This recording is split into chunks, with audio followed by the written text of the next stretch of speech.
Hello everyone, welcome to Clickbait and Cauldrons, an actual play D&D podcast. This is our first episode, and is part of a short series we like to call Module Madness, where we play through different campaigns made available by the game designers of Dungeons & Dragons. We thought this would be a great place to start out before we get into our homebrewed campaign. This series features myself, Michael Alicoate, as the Game Master, and Brynn Jones as the player. We'll introduce ourselves soon enough. We also wanted to let everybody know that there are some moments in here where the audio might get a little loud and sound a little echoey. We try to mitigate most of this through our editing process, but there are some moments where it's noticeable. We apologize for this in advance, and we hope that you power through them so that you don't miss any of the fun that we had while we recorded this. Thank you so much for listening, and enjoy this episode.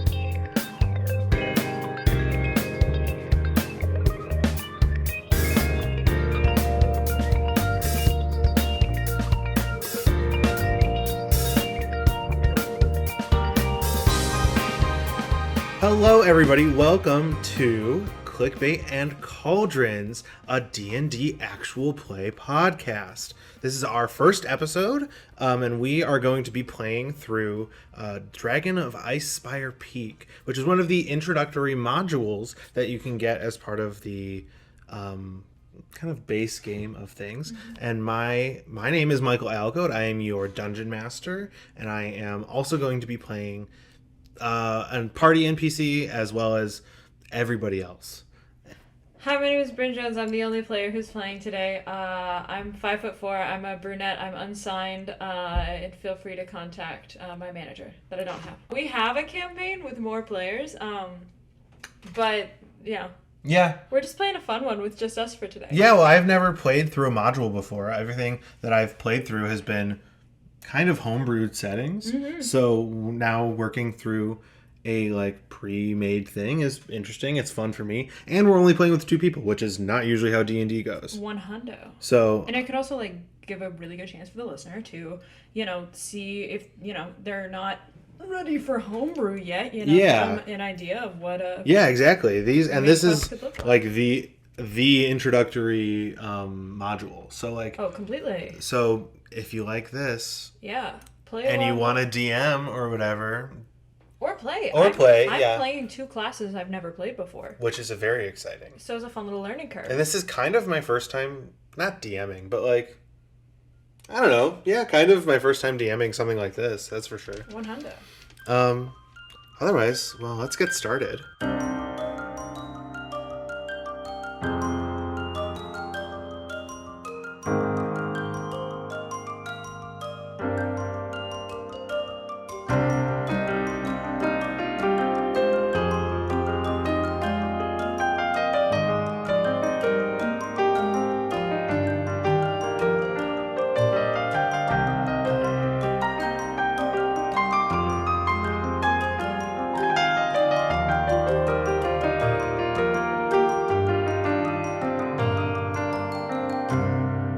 Here we are. We are in the land of the Sword Coast, with big cities such as, I got a map in front of me, Neverwinter, and Lelion, and Coneyberry. But we also have a small town named Phandalin, which is a little mining town, little kind of frontier land town.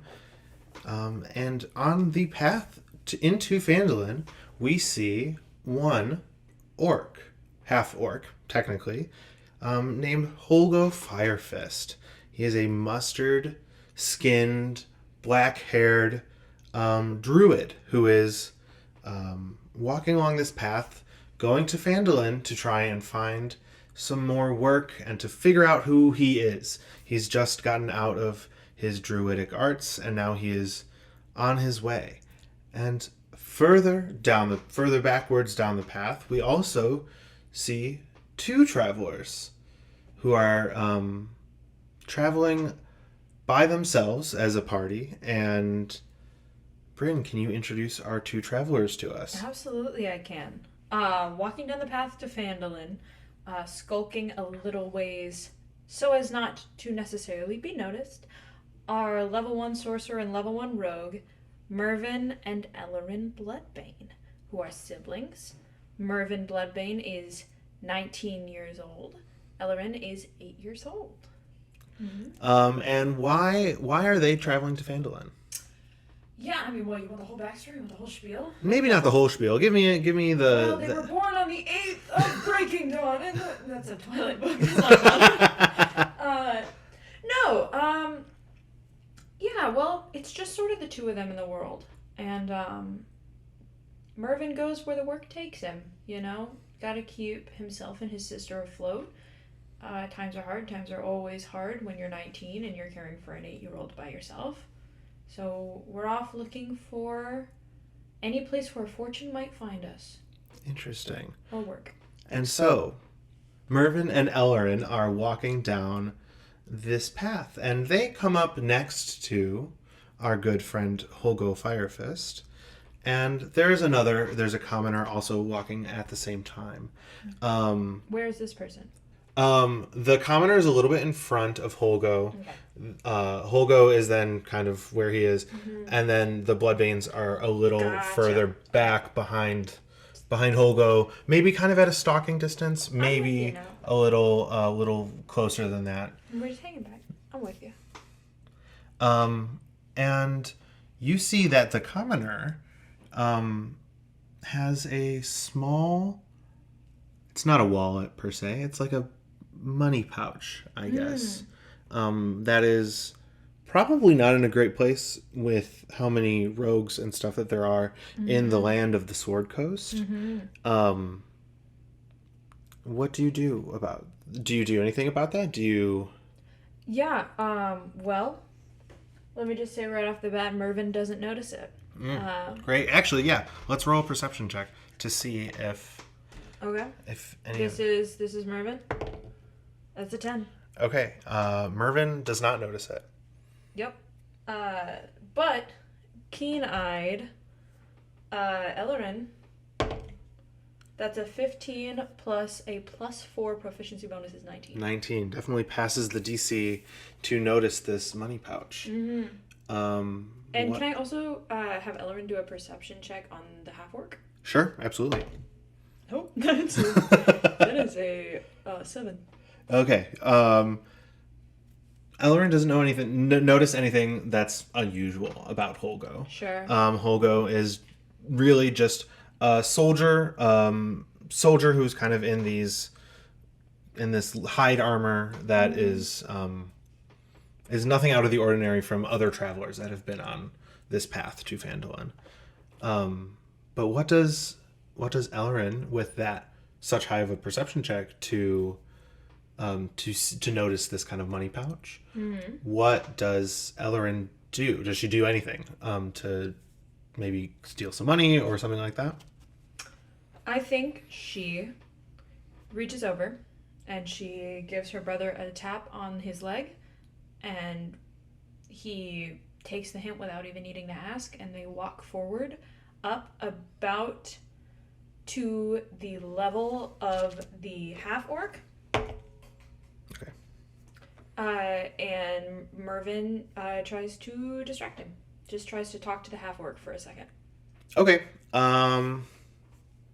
Cool. So Holgo notices this. Holgo notices that he's just talking. That he's talking to him. Notices kind of that he's being flanked a little bit from behind. Notices that they are changing their position behind him a little bit. Okay. But yeah, why? Let's talk to Holgo. Absolutely. Okay. I'm gonna have Mervyn roll real quick to see how well this conversation goes. The answer's not good. Oh no. Wait, let me look at my bonuses. What's that? Persuasion? Yeah, it would be a persuasion check.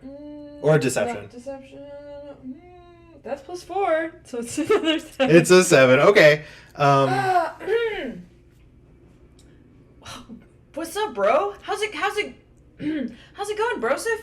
How's it hanging? Is it hanging? It's fine, I guess.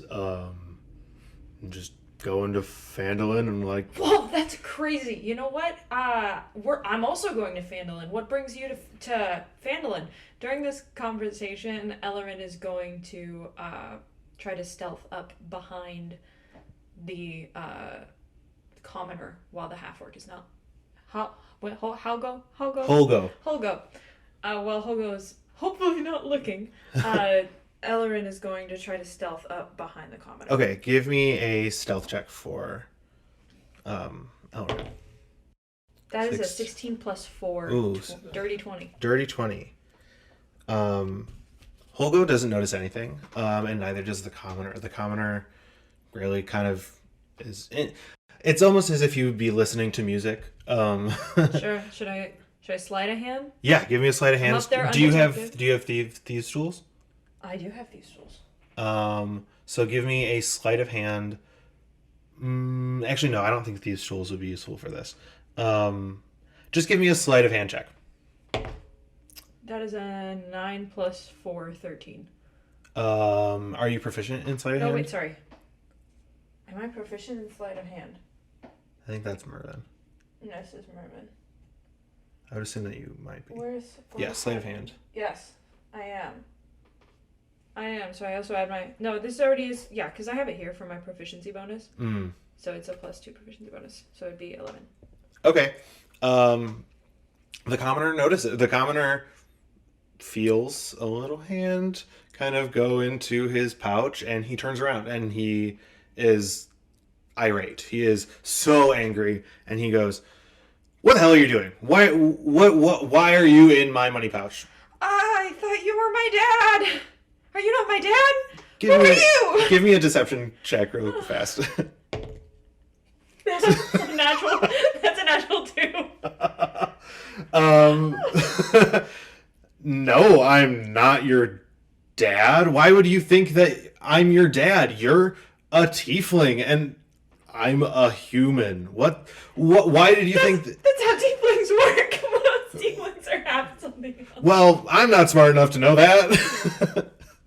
I wouldn't know it, handsome sir. You're so handsome, I thought you were my dad.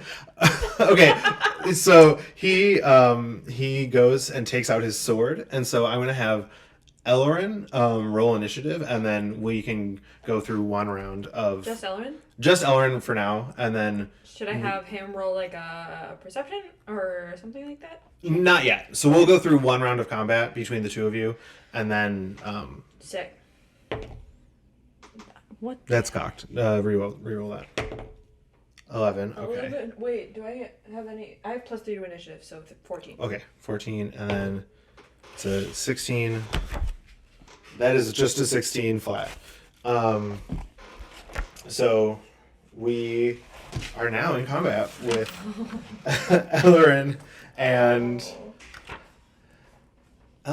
this commoner, who we don't know the name of, but that doesn't really matter. So he is going to pull out his club and is going to attack. And he gets a 6 plus 2, which is an 8. Which is a miss. It is a miss. Okay. And he only gets one attack. So now it is Ellaryn's turn. I would like to free action. Okay. So now both Holgo and Mervyn are alerted to kind of what's happening over here. Mm-hmm. What else do you do in your action? Or during your turn? Yeah, I would like to... I'm going to combine my action and bonus action. Imagine I'm doing them one after another, but... As you would, yeah. One action, one bonus action, I'm going to go at him with... I'm going to pull... Ellaryn pulls 2 daggers from a hilt in either side of her torso. Just going to go at him with both daggers. Okay. The first one is an 18 to hit. Okay. Ooh, where's the AC on here? Hits. Roll damage. Uh-oh. And the second one's another natural 2 for 7. Okay, so one hit. One hit, and that is... Oh, and then... Whoa! Man, I'm not rolling so good, huh? That's 4 damage. Okay. And... Did I kill him? Did I kill him? Finish him. Does he have? He has 4 hit points. He's Yeah. So, well, can you kind of give me some little flavor text on how Ellaryn murders this man? Yeah. Because she was stealing the money. Yes. Okay. Well, in her defense, I'd like to say that attacking children with axes is not okay. She is 8 years old. Well, it's a club, but yes. Sorry, with a club. So this huge man, very intimidating, I would say, attacked her first, I would say. Takes a swing and misses because she's so graceful and talented, of course. Of course. And then she pulls out a knife. She rolled a natural 1 on the D4 here. So I'm going to say that what happened is she accidentally got his femoral artery. And this man very quickly bled to death everywhere. So... Yeah. Yeah. And so Holgo and Mervyn both notice this murder happen next to them practically. Murder's a strong word. Self-defense. I guess she just girl bossed a little too close to the sun. They noticed some girl bossing happening. And Holgo's like, what the fuck is going on here? Oh yeah, I play another character, don't I? Yep. Merv, believe it or not the first death that this young man has seen. I'm gonna go ahead and roll a deception check just to see what that looks like. That's an 18. Go off. What do I have to deception for Merv? I'm gonna have to cut this out, sorry. That's Plus okay. 4. That's a 22. He goes, "My baby sister!" in a way that is gut-wrenching, truly. Yes. And just runs. Okay. Oh. Okay. Holgo. Insight? Yeah, that was an insight check. Holgo does not believe you on that. It was a natural 19 with a plus 4 to his wisdom. So a 23 does not. My 22 deception. Definitely understands kind of what happened here, and says, "Who are you guys? What was that all about?" At this point, we've approached. Yeah, I mean, Mervyn's already talking to Holgo, so. I'm gonna roll another deception check for Ellaryn. That's a natural 9, which is 13. I'm just gonna. It's not the best lie in the world, but she's like, "I'm just a widow girl." Okay. I'm just a widow girl. It's a natural 17 to perception. That's it's a 21. Oh, okay. So, what did you get? Lower than that. Okay, yes. 13. So, Holgo goes, "Okay, listen, I get it, guys. I've done similar things before. Let's get this guy off the road before he bleeds into all the stones and stuff." And then... Okay, I do want to be clear that I did not aim to kill this man. I would like to make it very clear I just wanted to steal his money. It's fine. Things happen. I rolled a very high perception check, and I noticed his very nice shoes, and I thought redistributing the wealth is an incredibly important facet of any healthy society. I couldn't agree more. Especially investing in the future, which is me. I'm 8. Let's get this guy in the bushes, and we can see what we can do. So we will now, the 3 of them kind of start to pull this man. There's nobody else on the road. Start to pull this this poor commoner who simply was just going. He lives in Phandalin. And attacked an 8-year-old. I'm rolling a sleight of hand to try to steal his money again off his dead body. You don't even need to. You can just you at this point we're looting the body. Yeah. What do we get off the body? That's a great question. I'm gonna say you get 30 gold pieces from the body.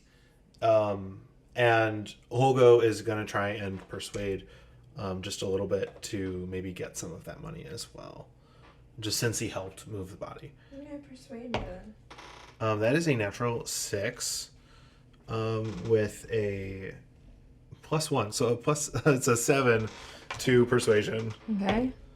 Well, I just rolled a natural 16 plus 2 to deception is 18. So I'll say, here, I'll give you half. And I give him 4 gold pieces.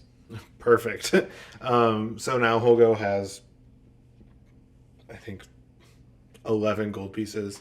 And then between Mervyn and Ellaryn, they have their 26, which they can split up evenly, or one can take the money more than the other. Perfect. So now you guys have your money from this poor dead commoner who was a native of Phandalin, and you guys continue walking. It's about a 2-day journey to Phandalin. You guys are kind of at the start of the path, maybe a third in or whatever. So you still have some time before you guys, the 3 of you, get to your destination. Maybe not. You guys obviously weren't traveling together beforehand, but you can if you'd like. Yeah, I mean, I guess like safety in numbers. So let's just continue down this road together. I think Mervyn turns to Holgo and goes, half orc. What's your deal? What's your deal? Tell me your deal. Well, I'm a druid, so I'm really kind Half-orc druid. Yeah. That's unique. I was the only druid in my class. So it was like the Will Ferrell movie Elf all the time, or what? Yeah, kind of. Everybody's a lot of halflings, a lot of. In this fantasy world, Elf has the same movie title. Yeah. But it's a really different movie. Yeah, fantasy elf, which is just. It's also. I don't even know what other movie I could describe it as. No, it's just. But instead of like Satisfactory elves, it's like high elves. It's actually a documentary. It's a documentary. It's just like that documentary Elf. Yeah, so I was kind of the only half orc in my druidic class, and I felt like a bit of an outcast. So trying to find myself on my journey into Phandalin. I've been kind of setting out in nature a little bit to get more connected with it. And Phandalin is such a small town, so much nature around it, that I am excited to be out of the city a little bit. Big city. Sure, yeah. Like, I could totally imagine that, as I'm sure that you can imagine. Elle and I kind of burned a couple bridges with our style. They turn and look at Elle, and she's eating bugs off the ground. So, here's to new beginnings or whatever. Yeah. Also, if you guys want some food, I have some in my bag that... Yeah, I mean, we have a little bit of food, but, like... Do you want to, like, have... You don't have to eat bugs. No, I don't think it's because she's hungry. I think it's because she's curious. Or maybe mad. Interesting. I'm trying to read. She's hard. She's tough to read sometimes. Of course. Little sisters. I don't have one, but I know the sayings about them. That's what they say. Little sisters, you know the sayings. It's a saying in itself. Doesn't make much sense. No, it really doesn't. And so you guys set off together into Phandalin. And it takes you about a day or so. You guys get to Phandalin, which is... I'm going to read the splash text that the book gives me about it, just so I'm not missing anything. Phandalin is nestled in the rocky foothills of the snow-capped Sword Mountains is the mining town of Phandalin, which consists of 40 or 50 simple log buildings. Crumbling stone ruins surround the newer houses and shops, showing how this must have been a much larger town in centuries past. Phandalin's residents are quiet, hardworking folk who came from distant cities to eke out a life amid the harsh wilderness. They are farmers, stonecutters, blacksmiths, traders, prospectors, and children. The town has no walls and no garrison, but most of the adults keep weapons within easy reach in case the need for arms should arise. Visitors are welcome here, particularly if they have coin to spend or news to share. The Stone Hill Inn at the center of town offers modest lodging and meals. A couple of doors down from the inn, posted outside the townmaster's hall, is a job board for adventurers. We are now in Phandalin, which is this small mining town, like the book described, that was once ruled by a larger human settlement that orcs had taken over in a few decades past, and now since has kind of been regrown as what I like to think of as van life people. Oh no, hashtag van life? Yeah, hashtag van life people have kind of come in and said, we're going to make this town so fucking cute. Oh my god. It's so cute. So it's a little, you go into kind of, if you were to go into the inn or go to home, you definitely see a lot of kind of live, laugh, love posters. Sure, I'm in that. A lot of revamped furniture that looked good with the... looked totally fine before they fixed it and then tore it apart. You know what I'm talking about? Yeah, a bunch of dumb resin art. Right. Some, like... so the geometric... very geometric buildings. Yeah. Yeah, there are gentrification buildings and stuff like 100%. that. 100%. But yeah, you guys enter into this... Fantasy Jamba Juice. Fantasy Jamba Juice, yep. It is... Jamba is... It's actually Jamba's juice. Oh, Jamba's the guy. Jamba's the juice master. Oh, Jamba. The juice master of Phandalin. Merv just sort of looks at Holgo and goes, well, we're going to make a beeline to that adventurers thing, because we're short on cash. If you don't count the dead man money, which, will only hold us for so long, and got a mouth to feed. So if you feel like coming with us, you could, I guess, but that'd be whatever. That'd be whatever with me. Sure, I guess I'll come along and at least escort you over there. See, hopefully you're doing good. I was gonna go sit in the forest and simply vibe. But a quest wouldn't hurt either. I need some money, so let's walk over there. Sure, says Ellaryn, and she's petting a cat. Interesting. In her arms. Where'd she get the cat from? I took it out a window. Great. So it's somebody's cat. It's someone's cat. It was. Now it's Ellaryn's. She's a familiar. No, I'm just kidding. It's just a cat. So you guys head over to the Townmaster Hall. Give me a perception check as you are walking over there. Yeah, I'm gonna get. That's a 17. Who's giving it? Who? Probably. Whoever has the best perception. Oh, so that would be a 21. Okay. Ellaryn. Perfect. So Ellaryn hears just some kind of townspeople saying a couple of things as you are walking through town. Some folk claim to have seen a dragon flying through the high clouds. At that distance, it's hard to gauge the creature's size, but some say it's as big as an elephant and has gleaming white scales. She tugs on her brother's sleeve, who, also has pretty high perception, so I assume that he heard it too. Mm-hmm. And she goes, Merv, who's stronger, you or a dragon? And he smiles and says, me. It's not even close. I can see that. That makes sense. We weren't talking to you, but okay. I'm standing right next to you. It's not like I wouldn't have heard what you said. We were trying to have a sibling moment, but it's cool that you're here too, I guess. So you hear that as you're walking through town towards the Townmaster's Hall. And once you get to the Townmaster Hall, you see a sturdy stone-walled building with a pitched wooden roof and a bell tower in the back. Sorry to interrupt you, and I hate to go, but I just don't want to go backwards too far. Can I do a history check to see what the deal is with does Merv know anything about dragons? Sure, yeah, do a history check. Like, are dragons a big thing? Are they a thing no one's ever seen?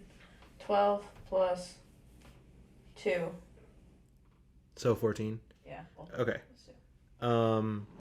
Merv has obviously heard of dragons before. That's just in the mythos of the world, kind of. But he didn't study them in school or anything like that. Just because the last one that had been seen in the Sword Coast, which is kind of this region of the world, it hasn't been for centuries. So there isn't much history, and you'd have to do much more research. Yeah, but that was the main thing I wanted to know was like whether there's a dragon. There's a dragon everywhere. We see them all the time. Yeah, no, this is relatively.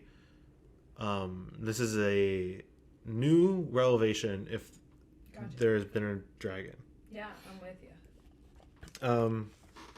And so you get to the Townmaster's Hall, and you see that there is a job board standing out front, but there's also the Townmaster and Quest Master, I believe is what they call him in the book. Just kidding. He's called the Quest Giver. Not as fun as Quest Master. His name is the Taskmaster. Yup, Harbin Wester, Taskmaster. Yeah. You see Harbin Wester standing out front of the Townmaster's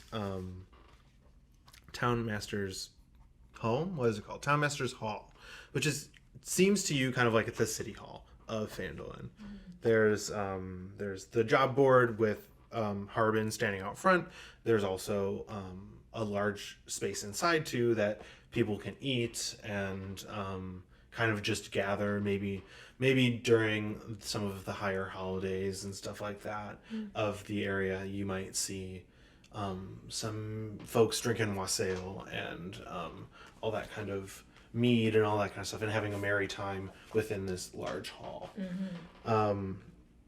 And you see Harbin Wester, who is our taskmaster, as we're calling him, and he says that he's a banker. He's a rotund, middle-aged banker who lives in a house nearby, but pretty much stays at the Townmaster's Hall. He's a little bit drunk sometimes as in most times, but he does love a good meal and a good party, which is why he has such a good rapport with most of the city of Phandalin.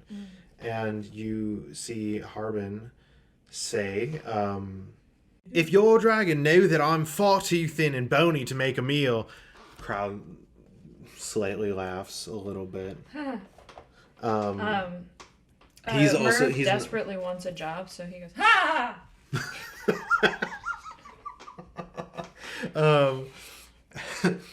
Harbin points and is like, good man right there. Good man right there. And you guys can walk up to Harbin and ask him for a quest, or just ask him a few questions, whatever you want to do. Absolutely, we approach. Great. Why, hello. I saw that you liked my joke. Thank you very much. I make that every day, so laugh it again tomorrow. What y'all doing in Phandalin? He says y'all.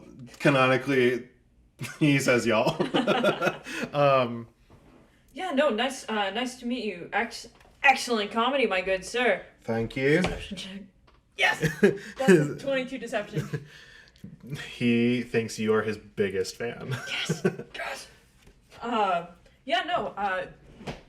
I'm Merv. This is my little sister, Ellaryn. I'm Holgo.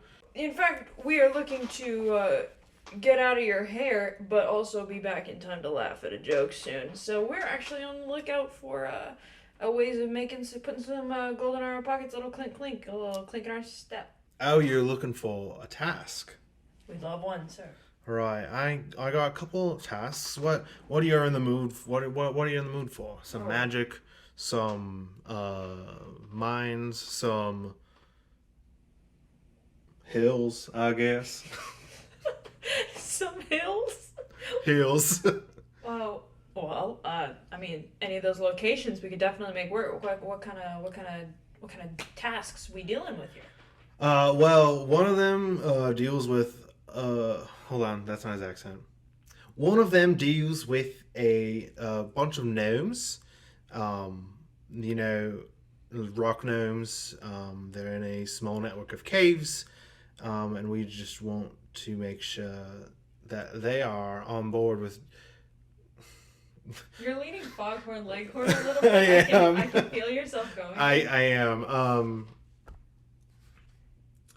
You know, we just want to make sure that they're on the side of defeating the dragon and not helping the dragon. Okay, so a diplomacy mission there. Diplomacy. We've also got some archaeological things that we need to find some relics, and just to make sure that there aren't any bad folks stealing those relics before we get to them. And then the other one, we just want to make sure that a woman is safe in her home, because she lives alone. She's a widow. We just want to make sure that she's doing all right. Wellness check. So what do these pay? The dwarven one and the gnome one. He says, well, those pay higher because they're a little bit more dangerous.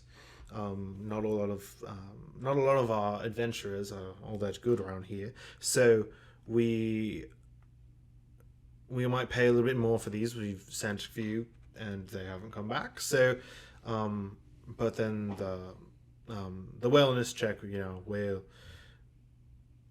we'll pay less. That was a different accent at the end. It's fine. What an interesting man you are from such an interesting region, sir. Such a well-traveled, interesting comedian. What kind of numbers? I'm working on my voices. Oh, an impressionist as well. A little Jeff Dunham number going on up here. You got lots of voices in your comedy, huh? He pulls out a puppet. Oh, no. Oh. He's actually a ventriloquist. Uh-oh. Just kidding, he doesn't do that. What kind of numbers are we talking? 1,000 gold, 10 gold, what? They're all at about, the two more difficult ones are 50 gold pieces, and the wellness check is 25 gold pieces. So it's half the amount. And what was the dwarf one? The dwarf one, I'll read what they say in the book, is dwarf prospectors found ancient dwarven ruins in the mountains southwest of here and have been working an archaeological dig seeking treasure and relics. Yeah, let's do that one. Okay. I'm in down. Cool. So you guys are going to go on the dwarven excavation quest. And so you guys walk to the dwarven excavation, which is in the mountains outside of town. Not too far out of town, since the... actually, hold on, let me... Uh-oh. That's a natural 2, ladies and germs. I don't know what it was a check for. It was a check for nothing. Oh, sick! So you guys head into a little bit of a journey. Do you do anything in Phandalin before you head out on this quest? I mean, I still have my pack full of stuff, and I want my money. Because there are other shops. I can also tell you what shops are in Phandalin, because I didn't really touch on them. Yeah, I could peek into a shop. There is a general store that kind of just has backpacks and stuff like that. I'm good. There is the Lion Shield Coaster, which is the trading post that has a wooden shield with a blue lion painted on it.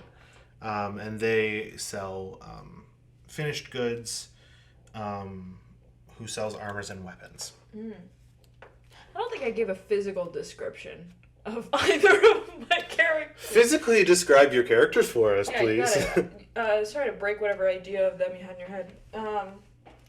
Okay, Mervyn Bloodbane is 19 years old. He's probably 5'9", twiggy and weenie shaped. Not like a weenie, like a hot dog, but like he is like just kind of shaped like a dweebus, I guess. Just sort of skinny and not particularly coordinated. He is sort of a reddish purpley hue, as tieflings are wont to be shades of reddish. He is sort of a reddish purpley hue. with classic tiefling horns. How grown in are they? Yeah, normally they... Yeah, I mean, I don't know when they normally spring up. When do they normally spring up? Like, I'd say like 15, 16. Well, they normally spring up like when puberty hits, right? Sure. So maybe not 15, 16, maybe a little bit earlier than that. Right. Yeah. So they're a few years in, and Ellaryn, she already has her horns have barely sprouted in. She is 8 years old, and she has little nubby horns, and she is kind of pink. She's a little bit sort of personish, but a little pinker than a person normally is. All over, like, not just cheeks. She's just a little pink person. And she has a little glint in her eye at all times. Very roguish. She's a little thief. A little scamp, I guess. You could say she's a little bit of a scamp. So that's what they look like. And she I don't remember what she wears. Sorry. Take a pause real quick. Short skirts and t-shirts. She's the gym captain. Nope, that's not cheer captain. She's also on the bleachers too. She's literally everywhere because she is a rogue. She's a rogue. I thought I put armor. Oh yeah, she wears leather armor and she's got little straps and stuff where she's got like daggers and a short sword and stuff. Yeah, she's ready for anything. Ready for anything, and he carries a quarterstaff, which is also not to spoil, but it says arcane focus. Fun. Is there anything special on it, or is it just kind of a stick of wood? No, it's just kind of a cool, honestly, it's just kind of a quarterstaff. Hell yeah. Yeah. Hell yeah. My man did not grow up in the lap of luxury. Mm-hmm. Don't know if you can tell. Yes. So, this is not some fancy glass swirling, gold-plated silver arcane. This is just a freaking quarterstaff that glows. Yeah. Sometimes. But yeah, so in Phandalin, you see that there is also a miners exchange where like people can like kind of change their goods and exchange them and stuff like that. I think I may, just because I haven't really gotten into a real fight yet, I don't really know what I'm lacking, so I think I'll just go ahead and save my money till I go on a quest and kind of figure out what I'm lacking. And then there's also a small shrine, the Shrine of Luck, as it says on there, which is usually manned by one elf named Sister Garael, who is not there. She's out of town. Oh. And so it is unmanned. It is dedicated to Tymora, who is the goddess of luck and good fortune. And so if you want to do a religion check or anything like that, probably around the Shrine of Luck is the best place to do it. Religion check. That's 116. But that's okay. And a 19. Okay, so I'm going to go ahead and assign that 3 to Ellaryn. It's an 18. To Ellaryn. And what did I roll? 16? Yeah. Plus religion would be 18 for me. Perfect. So do you guys like pray at the Shrine of Healing, or do you kind of just investigate it with kind of a religious thought in your mind? What does Holgo do?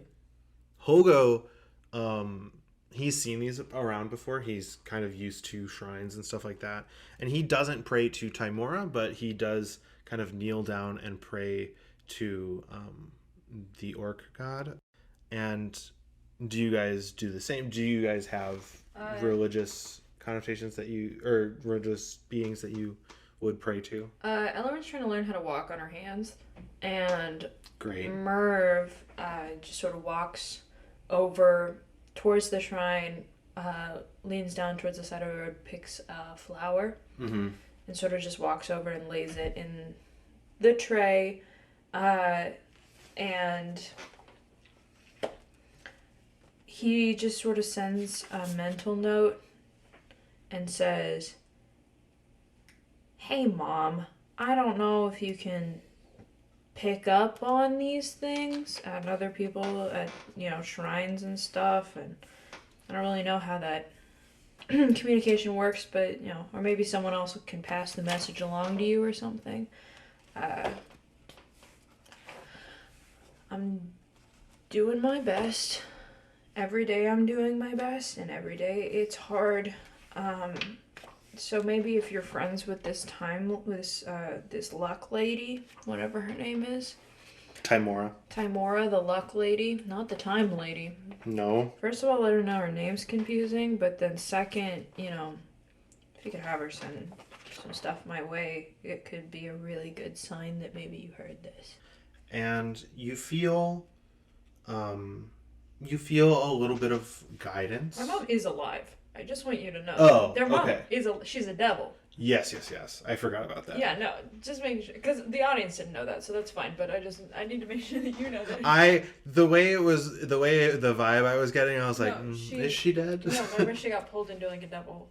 Yes, yeah. Obligation several years ago. A contract that she had to fulfill. Yeah, so she's.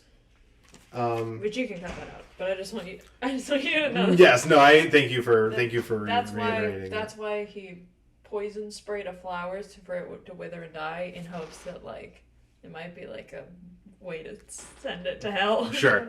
A hellish offering. Yes. So you see that the two, Ellaryn, not so much.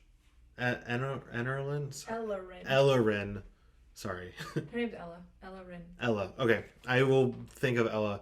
Ellaryn doesn't get much from being at this. She gets a little better at walking on her hands. Yeah. She's really good at walking on her hands now. Not enough to change her dexterity, but... No. Enough to be better at what she's doing. And... Holgo and Mervyn both sit there and kind of just think a little bit, and a minute passes and a small breeze kind of goes over seemingly just where this shrine is, but they feel a little bit of guidance coming from the goddess of luck. And you might feel this a little bit later, too. So, it's a good thing that we did something at the shrine. Merv bumps Holgo with his shoulder. An amount that, for a normal person would be too hard, but Holgo's really large. Big boy. And goes, ready to go? Yeah, let's go.